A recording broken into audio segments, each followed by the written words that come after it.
منهم تاريما الغنى.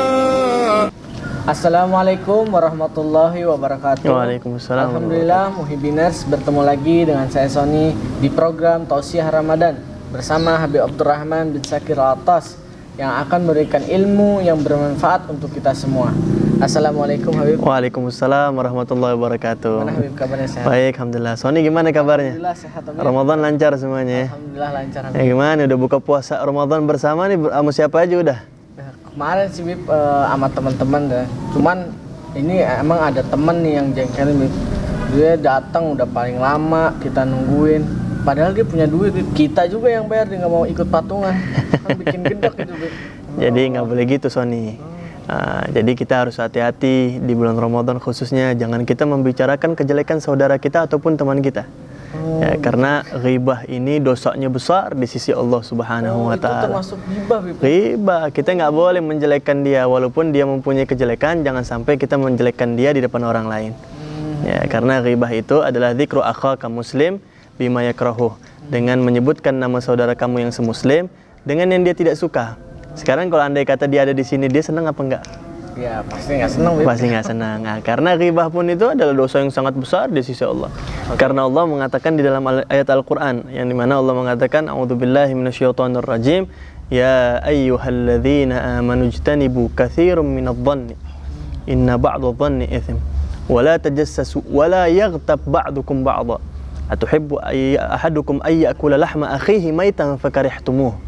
Nah, jadi di sini Allah mengatakan yang pertama dalam ayat Al-Quran, wahai orang-orang yang beriman, ya, jauhilah rasa prasangka dalam diri kalian, karena di dalam prasangka itu ada maksiat kepada Allah Subhanahu wa Ta'ala. Nah, Imam As-Sufyan mengatakan makna ithim di sini ada dua. Makna dhannan katanya. Prasangka itu ada dua. Ada prasangka yang mana itu berdosa, ada prasangka yang tidak berdosa. Prasangka yang berdosa adalah andai kata terbesit di dalam diri kita, dalam hati kita. Nah, kita berpikir, tuh kalau misalnya kayak begini tuh gimana ya? Itu kalau dia jalan sama laki tuh ntar gimana ya? Nah, itu masih terbesit aja, dhon. Kalau dia jalan ke sini nanti dia kecelakaan apa enggak ya? Masih dhon, tapi tidak dia ucapkan dengan lisan dia.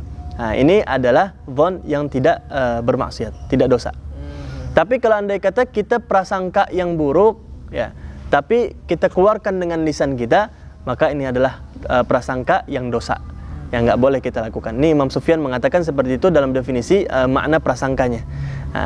Dan juga ghibah ini sangat besar di sisi Allah dosanya. Karena ghibah ini dosanya sangat besar di sisi Allah Subhanahu wa Ta'ala. Terus itu wala yaghtab ba'duk wala tajassasu. Jangan kalian mencari kejelekan saudara kamu.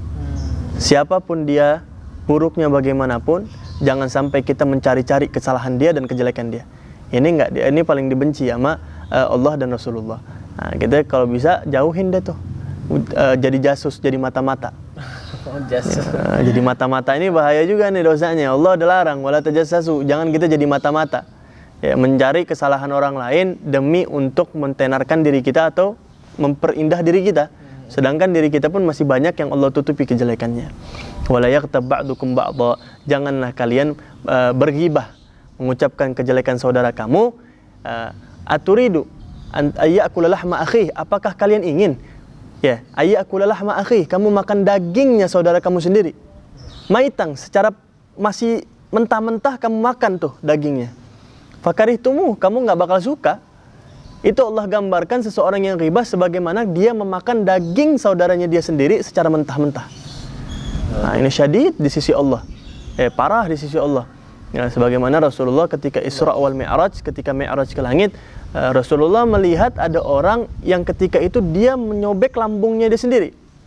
Dikeluarkan dagingnya dia makan itu.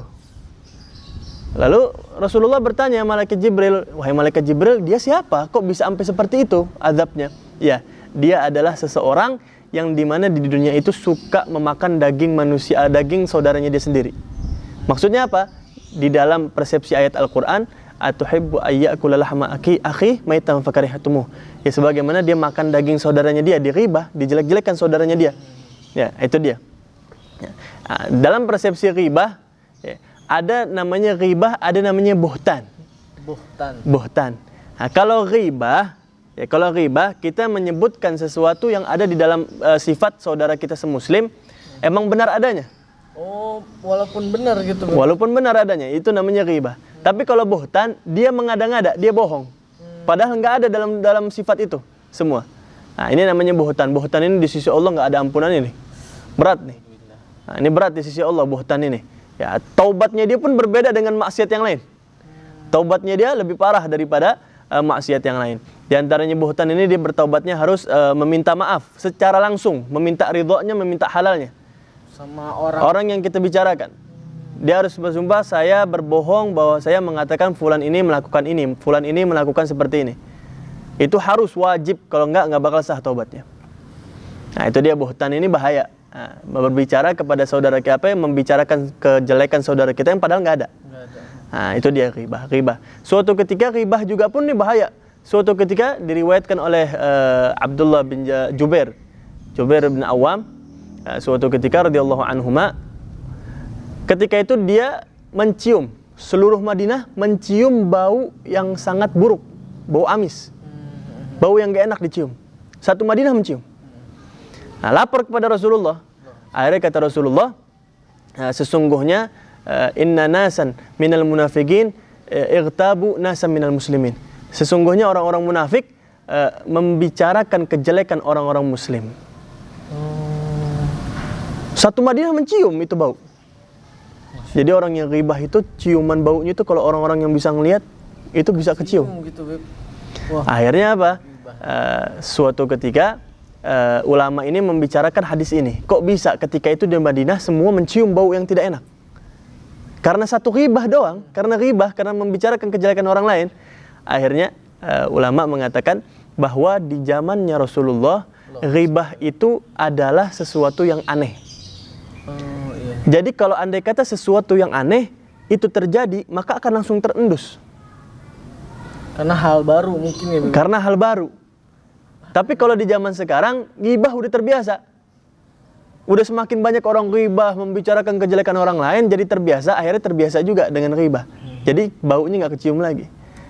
Perumpama, andai kata orang kerja di kandang kambing. Kalau orang yang nggak biasa kerja di kandang kambing, begitu masuk kandang kambing, kalau makan di tempat kandang kambing nggak nafsu. Iya, langsung kecium kita. Langsung kecium baunya udah mual kita. Tapi kalau orang yang udah biasa di kandang kambing, ngerapiin kandang kambing, mandiin kambing, ngasih makanan kambing, begitu dia makan di tempat kandang kambing, biasa aja. Ya, itu perumpamaan di zaman Rasulullah itu karena ghibah membicarakan kejelekan orang lain itu tidak biasa sehingga mereka mencium bau busuknya. Nah, itu dia kalau di zaman sekarang udah banyak kan ghibah. Nah, itu dia yang harus kita jaga. Bahkan dikatakan oleh Ka'bul Ahbar. Ka'bul Ahbar mengatakan, "Qara'tu kutubul anbiya", aku membaca kitab-kitabnya para nabi alaihimissalam, yang dimana di dalam kitab itu mengatakan anna man mata taiban minal ghibah, barang siapa yang mati, sesungguhnya barang siapa yang mati dalam keadaan bertaubat dari ghibah, kana huwa akhir man yadkhulul jannah. Dia adalah orang yang terakhir masuk surga. Itu terakhir dia masuk. Apalagi orang yang nggak bertobat dari ghibah. Wa in kana misran 'alaiha, barang siapa yang dia nggak bertobat masih ghibah dalam keadaan meninggalnya pun masih ghibah, udah masih sakaratul maut dia masih ghibah. Dia nggak ada taubat sama sekali, kana huwa awwalu man yadkhulun nar, maka dia orang yang pertama kali bakal masuk neraka. Oh iya, jadi masuk neraka paling awal dia. Nah, itu dia yang harus kita jaga. Bahkan dikatakan Imam Hatim Az-Zahid, beliau mengatakan thalathatun idza kunna fi majlisin farrahmah anhum masrufah. 3 perkara, kalau andai kata 3 perkara ini ada di dalam suatu majlis, tempat apapun, walaupun dalam masjid, 3 perkara ini, maka rahmatnya Allah akan dicabut. Maka rahmat Allah akan diangkat dari tempat itu. Yang pertama adalah zikrud dunya, mengucapkan dunia. Yes. Dalam masjid kita ngomongin bisnis. Dalam masjid kita ngomongin bisnis. Dalam majlis taklim, orang lagi ceramah, orang lagi mau'izatul hasanah, dia ngomongin sama temennya tentang bisnisnya dia. Ya. Dzikrud dunya. Yang kedua ad-dhahak. Ya, tertawa. Ya, tertawa terbahak-bahak. Nah, ini juga termasuk rahmat Allah dicabut di majlis itu. Yang ketiga adalah al-waqi'ah linnas. adalah memberikan bahaya kepada manusia.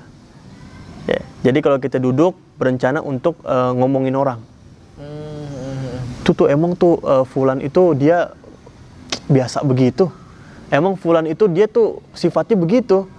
Nah, ini adalah waqi'ah linnas, adalah suatu sifat yang mana kita berusaha duduk di dalam satu majlis untuk menjelekkan seseorang, memberikan kerugian kepada orang. Nah, ini rahmatnya Allah akan Allah cabut.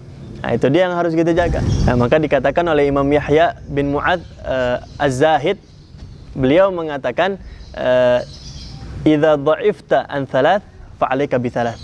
Apabila kalian lemah, tidak mampu untuk melakukan 3 perkara, fa'alaika bi thalath, maka kalian harus menjaga 3 perkara ini. Yang pertama adalah in dha'ifta minal khair famsik anisyar. Kalau kalian lemah untuk melakukan perbuatan baik, jaga diri kalian dari perbuatan jelek. Ini udah buat baik kagak, buat buruk ya. Iya.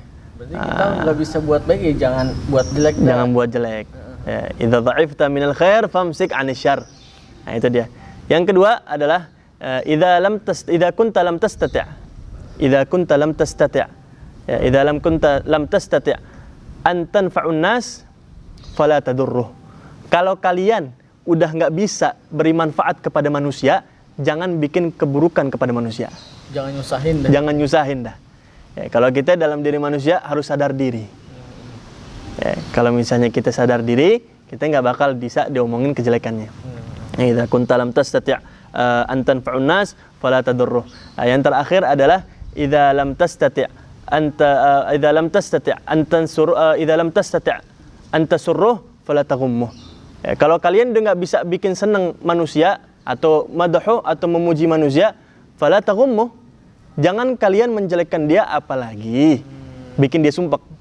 Jangan ngomongin. Nah, udah jaga mulut kita, jaga diri kita, jangan sampai kita ngebicarain kejelekan orang lain. Nah, insya Allah yang sedikit ini bisa bermanfaat buat kita, sehingga kita bisa mengamalkan dan menjauhi ghibah, apalagi sifat-sifat tercela yang bisa membatalkan puasa batin kita. Nah, ini yang insya Allah sedikit ini bisa bermanfaat untuk pemirsa Muhibbin TV yang insya Allah bisa kita amalkan di bulan Ramadan ini. Amin ya rabbal alamin. Alhamdulillah, terima kasih Muhibbiners telah menyaksikan Tausiah Ramadan bersama Habib Abdurrahman bin Safir Atas. Jangan lupa like, share, and subscribe channel Muhibbin TV. Wassalamualaikum warahmatullahi wabarakatuh. Waalaikumsalam.